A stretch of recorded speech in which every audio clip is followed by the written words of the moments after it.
오늘 말씀의 제목은 연약한 자를 위로하는 하나님입니다. 따라해 봅시다. 연약한 자를 위로하시는 하나님.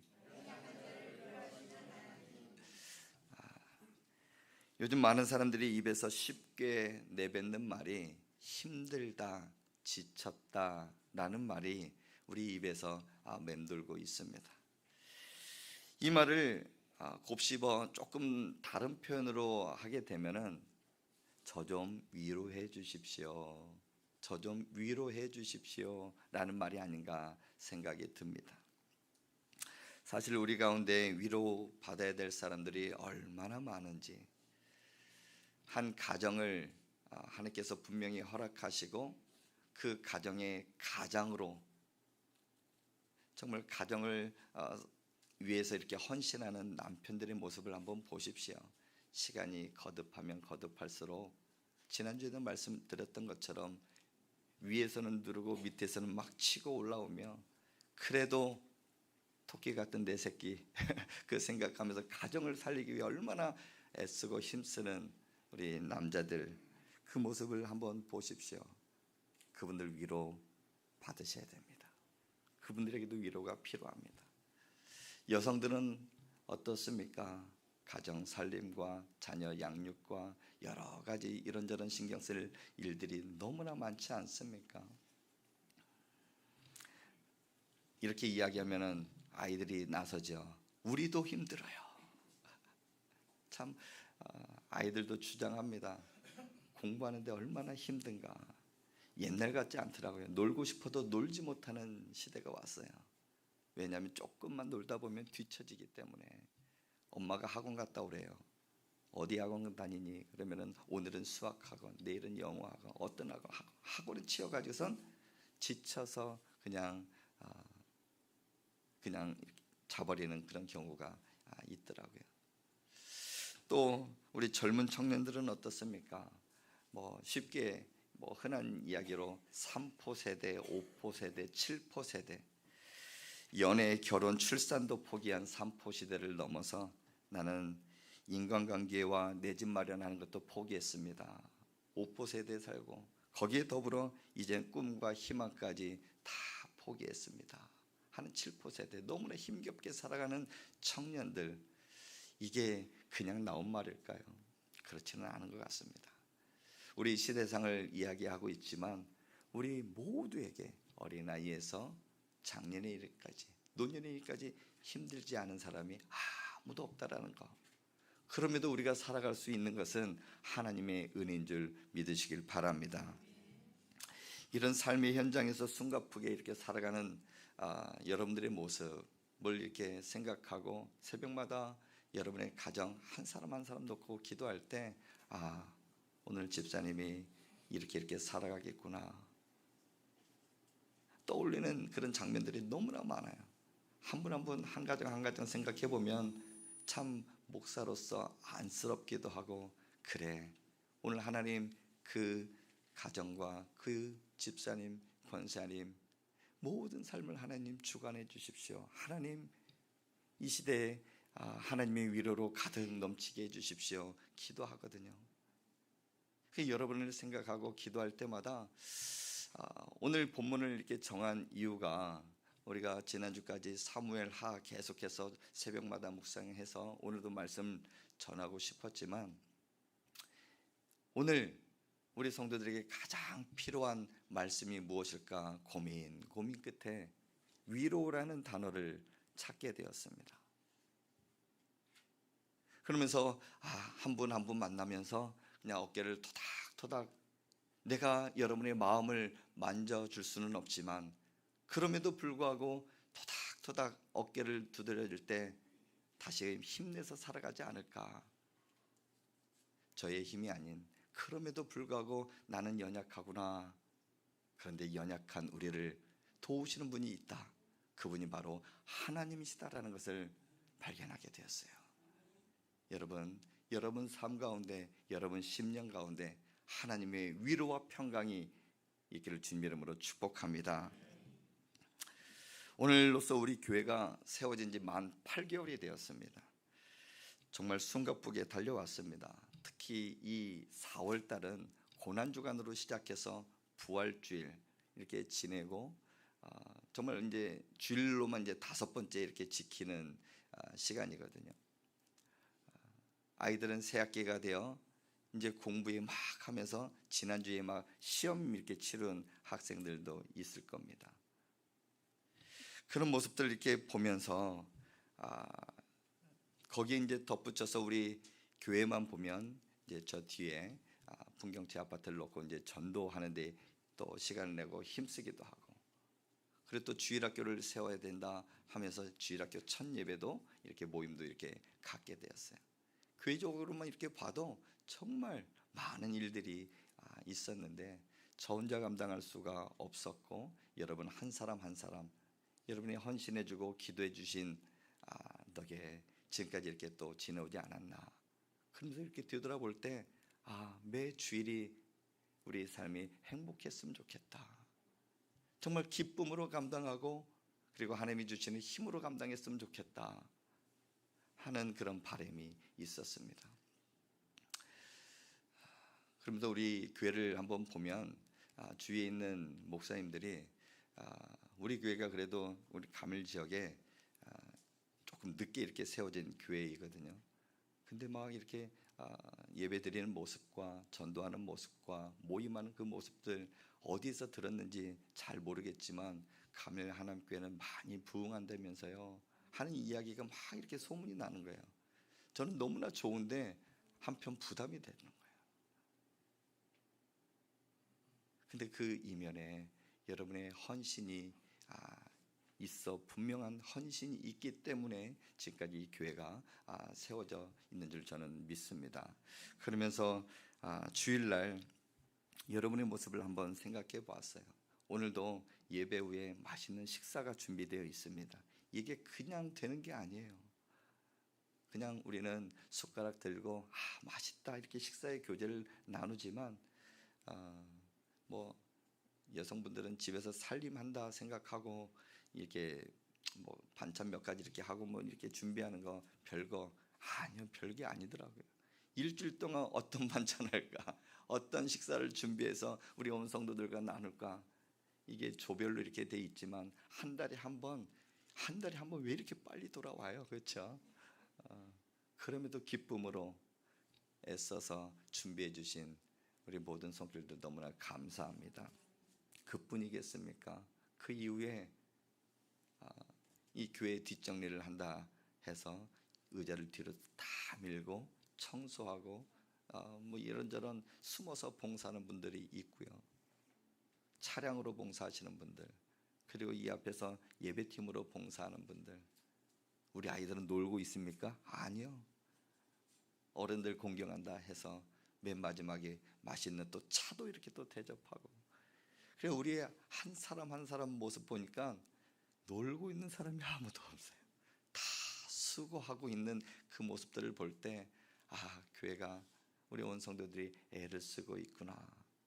이때 제가 여러분에게 해줄 수 있는 것은 어깨를 토닥토닥 하면서 수고하십니다, 축복합니다.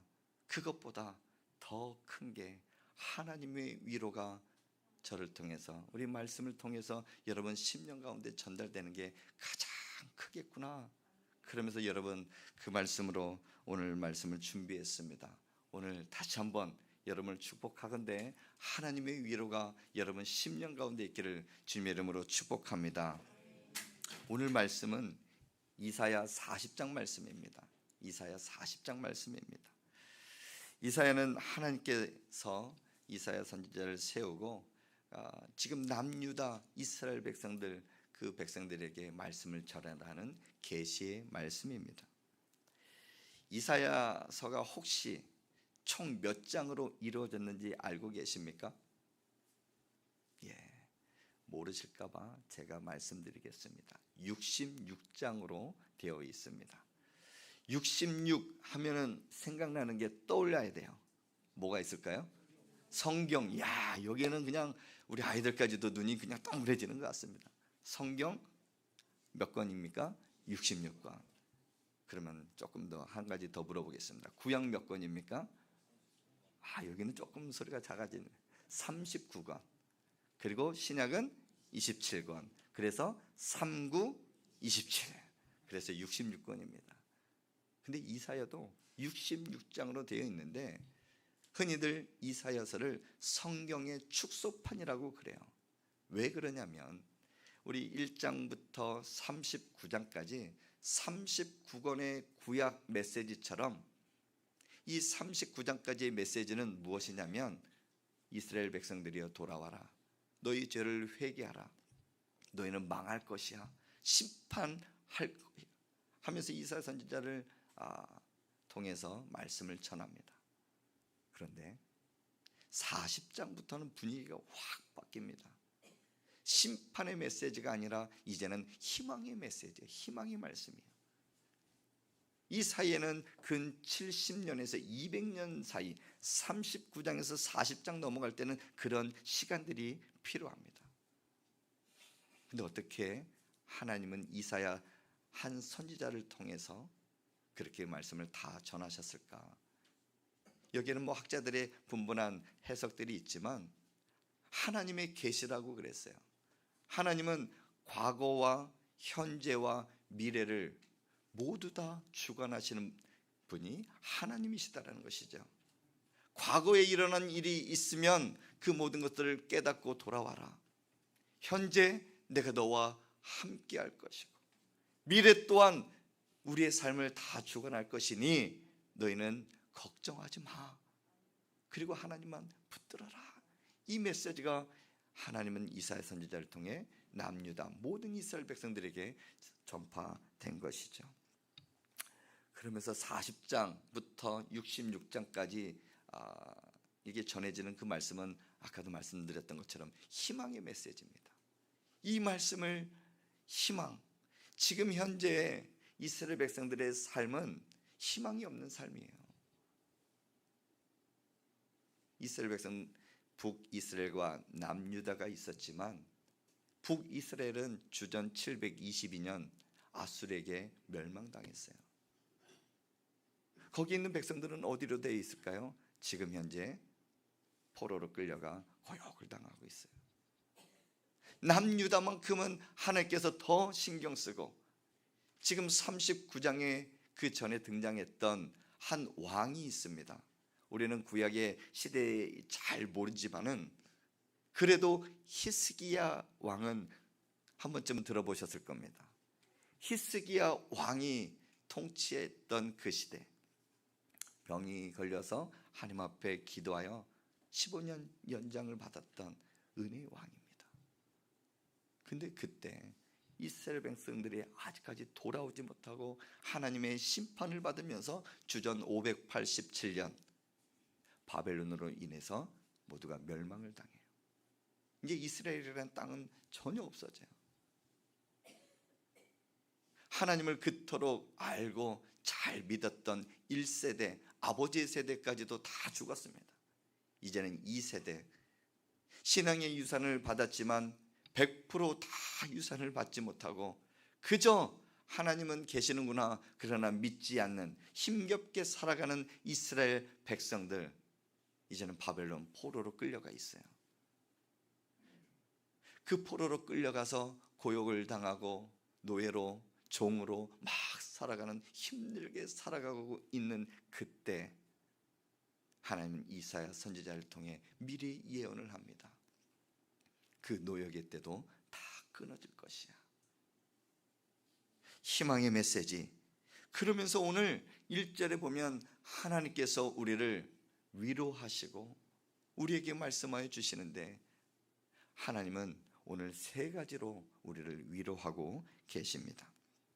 그 연약한 백성들에게 하나님은 어떻게 위로하시는지, 그리고 위로받기 위해서는 우리가 어떤 삶을 살아야 되고 위로받은 자가 이제는 내 삶의 현장에서 어떻게 살아가야 되는지 오늘 말씀을 한번 살펴보겠습니다. 첫 번째, 우리 1절 말씀을 한 번 더 읽겠습니다. 시작. 너희의 하나님이 이르시되 너희는 위로하라, 내 백성을 위로하라. 아멘. 위로하라, 위로하라 두 번이나 이렇게 나옵니다. 너희는, 하나님 거기에는 이사야 선지자를 비롯하여 복음 증거하는 믿는 사람들이 이야기합니다. 너희는 서로 위로하라. 현재 지금 힘겹게 살아가는 많은 사람들 현장에서 희망조차 보이지 않는 그 사람들에게 하나님은 말씀합니다. 서로 위로하라. 우리 이 모습을 보면서 우리에게 가장 필요한 것은 하나님의 위로가 필요하지만 우리 성도들 간에 있어서도 서로 위로하고 격려하는 것이 필요한 줄 여러분 믿으시길 바랍니다. 이 교회 공동체가 세워지는 데 있어서는 그게 가장 필요합니다. 우리 자라온 환경도 틀립니다. 그리고 고향도 다 틀리고 학벌도 다 틀리고 살아가는 수준도 다 틀려요. 그러나 교회 공동체는 그 안에서 하나가 되어지는, 성령 안에 하나가 되어지는 것을 하나님은 원하고 계십니다. 남을 미워하고 헐뜯고 남의 상처를 주는 말보다 하나님의 말씀으로 위로하고 격려하는 은혜가 우리 가밀 하남교회에 있기를 주님의 이름으로 축복합니다. 그 가운데 저는 한 단어를 찾게 되었습니다. 위로하라, 위로하라. 하나님 분명히 이사야 선지자를 통해 말씀하지만 거기에서 하나님은 우리를 잊지 아니하고 우리의 이름을 부르시고 있다는 사실을 발견하게 되었습니다. 1절 다시 한번 말씀 보여주시기 바랍니다. 너희의 하나님이 이르시되 너희는 위로하라. 누구를? 내 백성을. 이 내 백성이 누구입니까? 하나님의 백성이에요.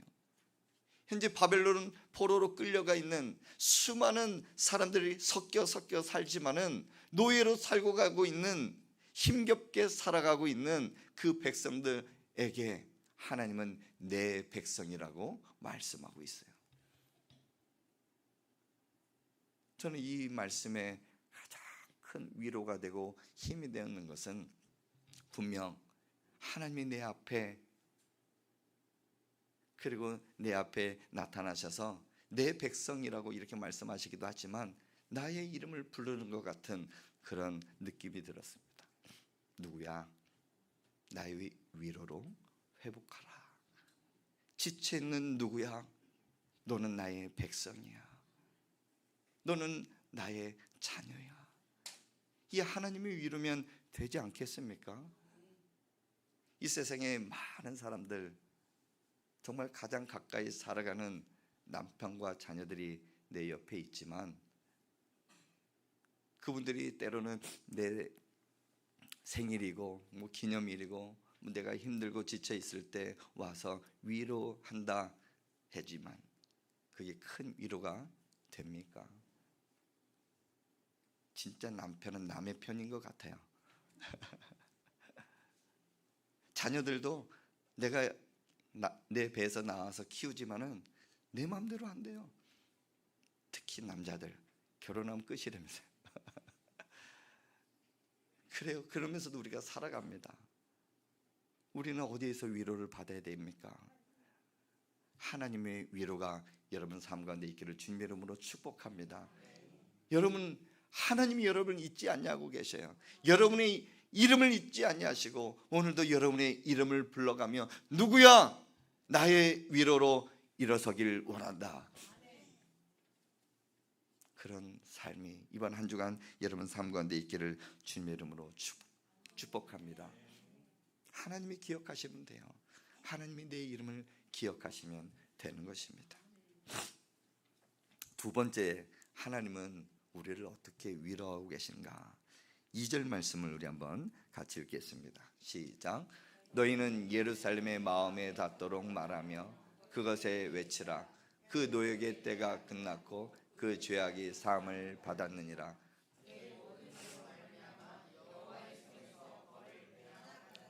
할지니라 하시니라. 아멘. 이 2절을 한 단어로 표현하면 용서입니다. 노역의 때가 끝났다. 지금 노예로 살아가고 힘겹게 살아가고 너무나 힘든 상황에 있는 그 사람들이 가장 바라는 것이 있다면 이게 빨리 끝났으면 좋겠다. 우리 아까 불렀던 찬양 중에 이 또한 지나가리라, 이 또한 지나가리라. 그런데도 아직까지 지나가지가 않아요. 근데 하나님은 우리에게 희망의 메시지로 내가 너를 용서하였다. 너의 모든 죄가 있다 할지라도 너의 죄로 말미암아 그 노역의 시기, 노역의 때를 보내고 있지만은 이 때도 끝날 것이다. 하나님은 우리에게 말씀하십니다. 이 노역의 때라는 것은 죄를 지어서 강제 노역을 하는 기간을 뜻합니다. 우리 삶에 있어서도 죄를 범하면 형사처벌을 받고 때로는 진짜 징역을 살 수 있는, 살게 되면 들어가서 살아야 되잖아요. 근데 그 복무 기간이 딱 끝나면 어떻게 됩니까? 다시금 새로운 삶을 살아가는 것처럼 하나님은 이스라엘 백성들이 바벨론에서 노예로 살아가는 것을 지켜만 보고 계실 수가 없었던 거예요. 그래서 70년이라는 시간을 하나님은 생각하시고 그 이후에 데려올 것을 작정하고 계셨던 것입니다. 그리고 이사야 선지자가 그 백성들에게 선포합니다. 노역의 때가 끝날 거야. 힘든 시기는 다 끝날 거야. 이 또한 지나갈 것이니 여러분 희망 잃지 마시고 오늘도 힘내시기 바랍니다 하면서 전하는 거예요. 너희 죄악이 사함을 받았다. 우리가 숱한 죄를 범하고 있잖아요. 근데 죄를 용서해 주실 분은 예수님밖에 없어요. 예수님이 우리의 구원자이시고 예수 그리스도 그분께 나가면 우리의 모든 죄는 사함받게 될 줄 여러분 믿으시길 바랍니다. 그게 은혜이고 그게 하나님의 위로다라는 것입니다. 또 하나님은 어떻게 우리를 위로하고 계실까? 11절 말씀 함께 읽겠습니다. 시작. 그는 목자같이 양떼를 먹이시며 어린 양을 그 팔로 모아 품에 안으시며 젖먹이는 암컷들을 온순히 인도하시리로다. 아멘. 목자이십니다. 하나님은 우리의 목자가 되십니다. 그분은 우리를 어떻게 하신다고요? 인도하신다. 하나님이 인도하시면 되는 겁니다. 아무리 우리가 내비게이션이 좋다 하여 막 운전을 하고 가잖아요. 저는 그런 경험을 봤습니다. 내비게이션 따라가다가 막다른 골목을 만났어요. 내비게이션이 업데이트가 되지 않았어요. 뭐 우리가 흔히들 남자에게 있어서는 몇 명의 여자의 말을 잘 들어야 된다라고 그래요. 그 중에 하나가 내비게이션에 나오는 여성의 말을 잘 들어야 된대요. 근데 따라가다 보니까 막다른 골목도 나오고 어찌 보면은 이 내비게이션은 길을 안내하기도 하지만 위에 있는 CCTV 이거 뭐 속도 위반합니다, 뭐 신호 위반합니다 잘 알려주잖아요. 업데이트가 안 되니까 갑자기 등장하는 카메라 앞에 당황하게 됩니다. 근데 우리의 하나님은 우리의 길이요 생명이요 진리이신 줄 여러분 믿으시길 바랍니다. 우리가 바른 길로 갈 수 있도록 정말 우리가 옳은 길로 갈 수 있도록 하나님은 늘 우리를 인도하시는데 오늘 그 하나님은 우리에게 11절에 말씀합니다. 인도하시는데 인도하기까지 첫 번째 먹이시고 우리를 안아주신대요. 현재 이스라엘 백성들은 누구 하나 풍족하게 먹을 수 있는 것 제공하는 사람이 아무도 없습니다. 누구 하나 와서 위로해 줄 사람이 아무도 없어 외롭게 살아가는 그 삶을 지내고 있는 것입니다. 얼마나 힘들까요? 저는 이 모습을 보면서 정말 우리의 모습은 아닌가. 분명히 우리가 먹고 살아갑니다. 풍족하게 먹고 살려고 맛집을 쫓아다닙니다. 근데 그게 진짜 만족합니까? 여러분의 영혼의 양식, 그 영혼의 양식은 하나님의 말씀입니다. 말씀을 풍족하게 먹을 수 있도록 하나님 우리에게 늘 공급하시고 그리고 내가 외롭지 않게 하나님 늘 나를 안아주신다. 여러분 하나님이 여러분을 어떻게 안아주시면 좋을까요? 그냥 저는 꽉 숨 쉬지 못할 정도로 꽉 안아주시면 좋겠다 하는 생각이 들어요. 제 욕심입니까? 여러분, 주님 안에, 주님 품 안에 거할 때 참된 평안이 있는 줄 여러분 믿으시길 바랍니다. 그래요. 하나님의 위로면 되는 거예요. 하나님은 우리의 인생 끝날까지 우리를 목자처럼, 목자같이 인도해 주시는 분임을 여러분 믿으시길 바랍니다. 우리 오늘 조석규 집사님과 방훈재라 집사님 그 찬양 가운데 그 말씀이 나왔어요. 다윗의 고백이 나왔는데 시편 23장 1절, 여호와는 나의 목자시니 내게 부족함이 없으리로다. 그가 나를 푸른 초장에 누이시며 쉴 만한 물가로 인도하시는도다. 여호와 하나님이 그런 분이셔요. 여기에 멈추지 않고 4절 말씀에 우리 한번 같이 읽겠습니다. 시작. 내가 사망의 음침한 골짜기로 다닐지라도 해를 두려워하지 않을 것, 주께서 나와 함께 하심이라. 주의 지팡이와 막대기가 나를 안위하시나이다. 아멘. 하나님은 우리를 함께 하시고 어떤 상황에 있다 할지라도 주의 지팡이와 막대기가 나를 안위하시고 보호하십니다. 이런 위로를 받기 위해서는 나는 그러면 어떻게 해야 될 것인가?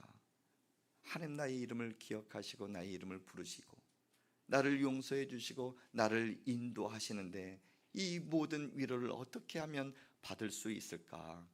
오늘 읽지는 않았지만 그 본문의 9절 말씀에 답을 찾을 수가 있었습니다. 9절 말씀을 우리 한번 함께 읽습니다. 시작. 아름다운 소식을 시온에 전하는 자여, 너는 높은 산에 오르라. 아름다운 소식을 예루살렘에 전하는 자여, 너는 힘써 소리를 높이라. 두려워하지 말고 소리를 높여 유다의 성읍들에게 이르기를 너희의 하나님을 보라 하라. 아멘. 하나님은 이사야 선지자에게 말씀합니다. 하나님을 보라. 하나님을 볼 때 너희의 노역의 때가 끝날 것이고 목자같이 인도하시는 하나님을 만날 것이며 늘 우리의 이름을 부르고 기도하는 하나님의 음성을 듣게 될 것이다. 너희 백성들이여 하나님을 봐라. 말씀하고 있는 거예요. 사랑하는 성도 여러분, 믿음의 눈을 들어 주님을 바라볼 수 있길 바랍니다. 오늘 말씀을 준비하면서 맨 마지막 결단 찬양을 무엇 할까? 참 3가지가 등장했었어요. 주여 우리 연약합니다. 오늘 하루 힘겨워합니다. 이 찬양도 떠올랐고요. 아까 불렀던 찬양 예수 늘 함께 하시네.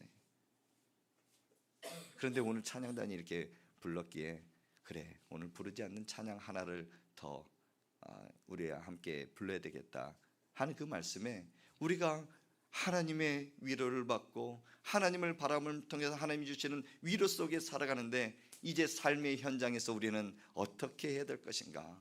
2가지 말씀드립니다. 여러분, 믿음의 주여 온전케 하시는 예수 그리스도를 온전히 바라볼 수 있기를 바랍니다. 어떤 상황이 놓여 있다 할지라도 주님 바라보시길 바랍니다.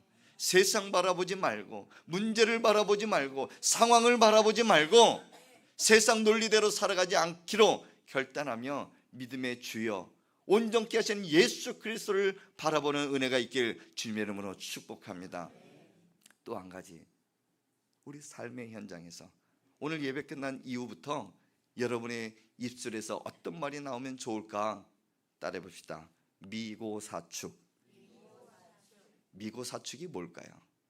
우리 한번 띄워봅시다. 미고사축. 미안합니다, 고맙습니다, 사랑합니다, 축복합니다.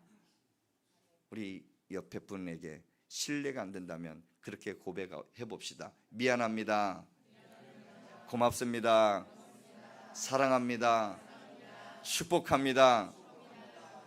네, 이 말만 해도 우리가 살아가는 데 있어서 인생이 너무나 짧아요. 이 말이 여러분의 입술에 있을 때 여러분의 불안, 염려, 상처 주는 말은 다 떠나가게 될 줄 믿습니다. 미고사축. 우리 삶의 현장에 특히나 여러분의 가정 가운데 이런 은혜가 넘쳐나고 우리 교회 안에 이러한 은혜가 넘쳐나는 은혜가 있기를 주님의 이름으로 축복합니다.